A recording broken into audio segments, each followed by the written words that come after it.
اعوذ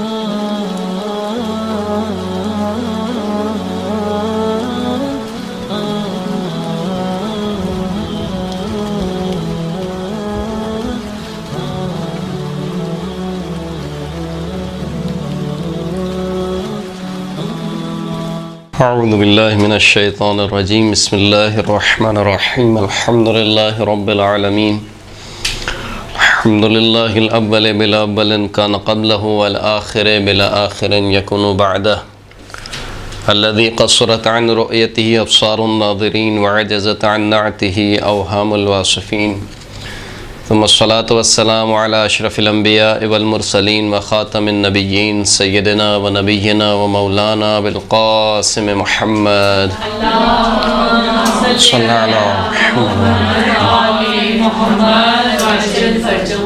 وعلى آلہ الطیبین الطاہرین المعصومین واللعنة الدائمة على أعدائهم أجمعين أما بعد وقد قال الإمام المعصوم تفقهوا في الحلال والحرام إلا وأنتم الأعراب۔ گفتگو ہماری چل رہی تھی ان کتب کے بارے میں جو مکتب تشیع کی بنیادی کتابیں شمار ہوتی ہیں، یا جو جسے کہنا چاہیے کہ درجہ اول کی کتابیں شمار ہوتی ہیں، قدیمی کتابیں شمار ہوتی ہیں، جن میں سے ہم تقریباً کتنی کتابیں پڑھ چکے ہیں اگر یاد ہو تو؟ 4 کتابیں۔ آج جس کتاب کا ہم تعارف پڑھیں گے وہ ہے تفسیر قمی۔ تفسیر قمی کے نام سے یہ کتاب کیا ہے؟ مشہور ہے۔ اصل اس کتاب کا جو محور ہے اگرچہ کہ تفسیر ہے، لیکن تفسیر میں بھی جو اصل اس کا محور ہے وہ امامت اور ولایت کو بیان کیا گیا ہے، یعنی ان آیات کو اور ان روایات کو پیش کیا گیا ہے جو امامت اور ولایت کو بیان کر رہی ہیں۔ محور اصلی یہ ہے۔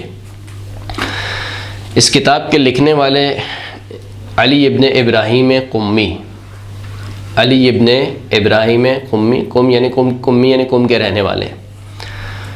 خود یہ شخصیت انتہائی معتبر شخصیت ہے، ثقہ شخصیت ہے، نہ صرف ثقہ ہے بلکہ کثیر الروایہ ہے، یعنی وہ شخصیت ہیں کہ جنہوں نے بہت زیادہ روایت کی ہیں، یعنی امامیوں میں، مکتب تشیع میں جنہوں نے بہت زیادہ روایت کی ہیں وہ علی ابن ابراہیم قمی ہیں۔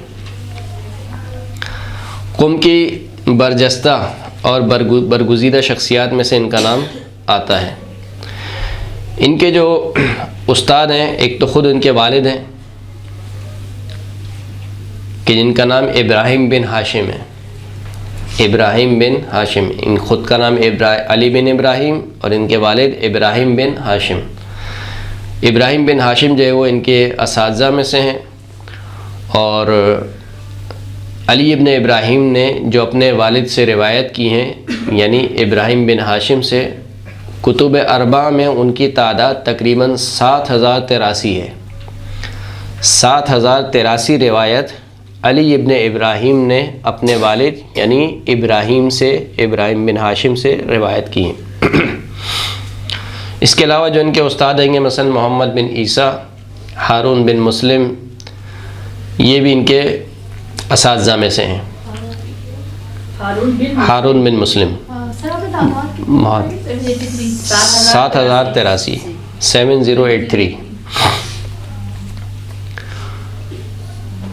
نجاشی جو کہ علم رجال میں ایک اہمیت رکھتے ہیں اور انتہائی قدیم علماء میں جن کا شمار ہوتا ہے، انہوں نے ان کو ثقہ جانا ہے اور ان کے بارے میں کہا کہ یہ جو ہے وہ ایک صاحب منزلت شخصیت تھے مکتب تشیع میں، جبکہ یہ صحابی بھی رہ چکے ہیں امام علی نقی علیہ السلام اور امام حسن عسکری علیہ السلام۔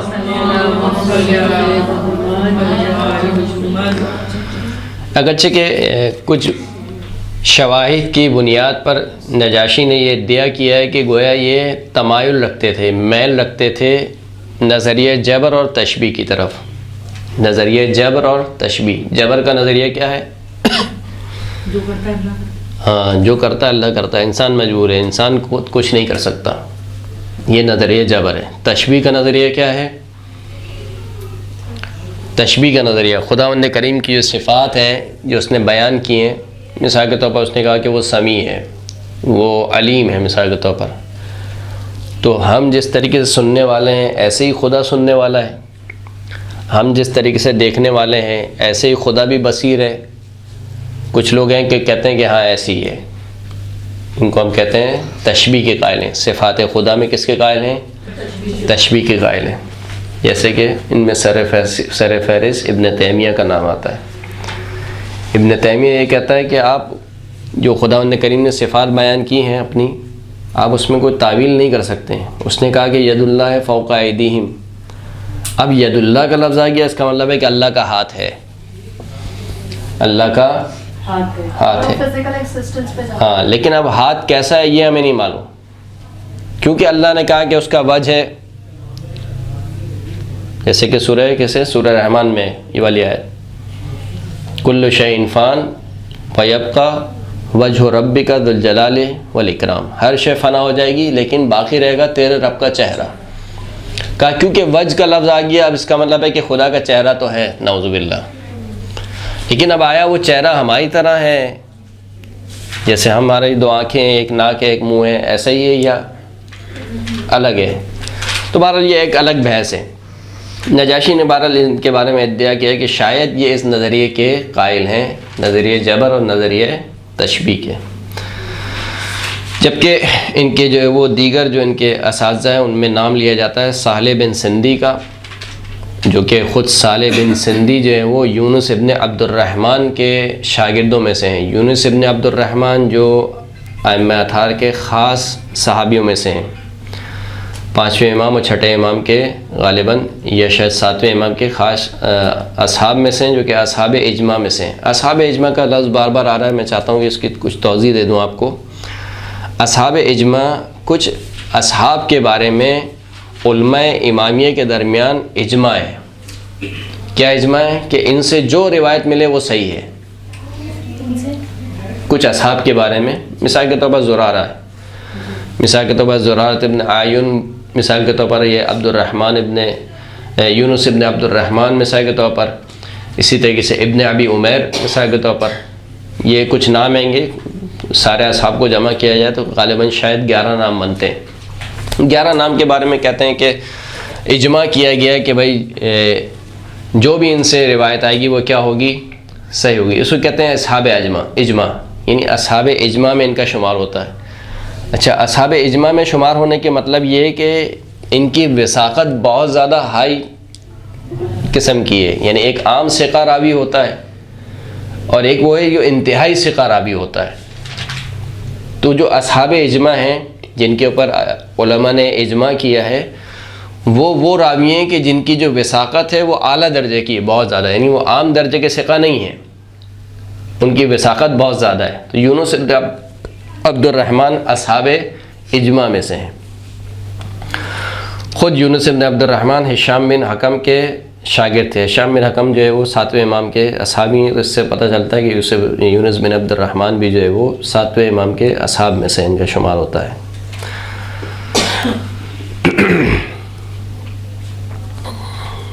خوب، یہ بات ہو گئی کس کے؟ مؤلف کے بارے میں. مؤلف کون ہے؟ علی ابن ابراہیم قمی، جو کہ 4 صدی میں زندہ تھے.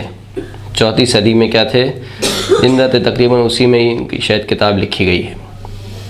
ان کی جو دیگر تالیفات ہیں گی علی ابن ابراہیم قمی کی، ان میں نام لیا جاتا ہے مثال کے طور پر کتاب تفسیر، کتاب ناسخ و منسوخ، کتاب قرب الاسناد، کتاب شرائع، کتاب توحید، کتاب شرک، کتاب فضائل امیر المؤمنین علیہ السلام، کتاب المغازی، کتاب انبیاء، رسالۃ فی معنی ہشام و یونس. اسی طریقے سے اور دیگر کتابیں بھی انہوں نے لکھی ہیں. کنہوں نے؟ علی ابن ابراہیم قمی نے. جو کتابیں آپ کے سامنے ہم نے نام لیے مثال کے طور پر کتاب توحید، شرک وغیرہ، اس سے معلوم ہوتا ہے کہ انہوں نے خاص علم کلام میں جو ہے وہ کام کیا ہوا ہے. اب آ جائیے خود کتاب کے بارے میں. کتاب کتنی معتبر ہے؟ لیکن کسی بھی کتاب کے بارے میں پہلے تو یہ ثابت ہونا ضروری ہوتا ہے کہ یہ کتاب اس شخص نے لکھی ہے. صحیح نا؟ کیونکہ جس طریقے سے آج کل بہت عام ہے، بہت آسان ہے کہ ایک کتاب چھاپی جائے اور اس کو کسی کی بھی طرف بھی نسبت دے دی جائے. اس زمانے میں بھی ایسی ہوتا تھا کہ کتاب مثال کے طور پر کسی اور بندے نے لکھی ہے اور اس کو نسبت دے دی کسی اور بندے کی طرف. جیسے کہ ہم پڑھ چکے ہیں کتاب تفسیر منسوب امام حسن عسکری، یہ منسوب ہے امام حسن عسکری کی طرف. جیسے کہ بعض علماء وہ کہتے ہیں کہ نہیں یہ کتاب گڑھی گئی ہے، لکھی گئی ہے، کسی اور نے لکھی ہے، منسوب کر دی امام حسن عسکری کی طرف. اس کتاب کے بارے میں بھی دو گروہ ہیں. کچھ گروہ ہیں وہ کہتے ہیں کہ نہیں یہ خود علی ابن ابراہیم کی ہی کتاب ہے لکھی ہوئی، اور کچھ کہتے ہیں کہ نہیں یہ کتاب علی ابن ابراہیم کی لکھی ہوئی نہیں ہے، بلکہ علی ابن ابراہیم کے ایک شاگرد تھے، انہوں نے یہ کتاب تالیف کی اور پھر اس کو نسبت دے دی کس کی طرف؟ علی ابن ابراہیم کی طرف. جیسے کہ کچھ روایت ہیں گی جس سے شواہد ملتے ہیں، یعنی اسی کتاب میں کچھ روایتیں کی سند ایسی ملتی ہے کہ وہ سند یہ بتاتی ہے کہ گویا یہ جو روایت ہے یہ خود علی ابن ابراہیم قمی نہیں کر رہے ہیں، بلکہ کوئی دوسرا شخص ہے کہ جس نے علی ابن ابراہیم قمی سے روایت کی ہے. تو بہرحال کچھ شواہد کی بنیاد پر کہتے ہیں کہ یہ جو کتاب ہے یہ علی ابن ابراہیم قمی کی کتاب نہیں ہے. اور جو موجودہ مراجع کرام ہیں جن میں سے ایک نام لیا جاتا ہے سید موسیٰ شبیری زنجانی. سید موسیٰ شبیری زنجانی وہ اسی بات کے قائل ہیں کہ یہ کتاب جو ہے وہ علی ابن ابراہیم قمی کی لکھی ہوئی نہیں ہے. سید موسیٰ شبیری زنجانی وہ کہتے ہیں کہ یہ جو کتاب ہے یہ علی ابن ابراہیم قمی کی نہیں ہے. بہرحال ان کے اپنے شواہد ہیں، دلائل ہیں، لیکن بہت سے افراد ہیں وہ کہتے ہیں کہ نہیں یہ کتاب خود علی ابن ابراہیم قمی کی ہی لکھی ہوئی ہے.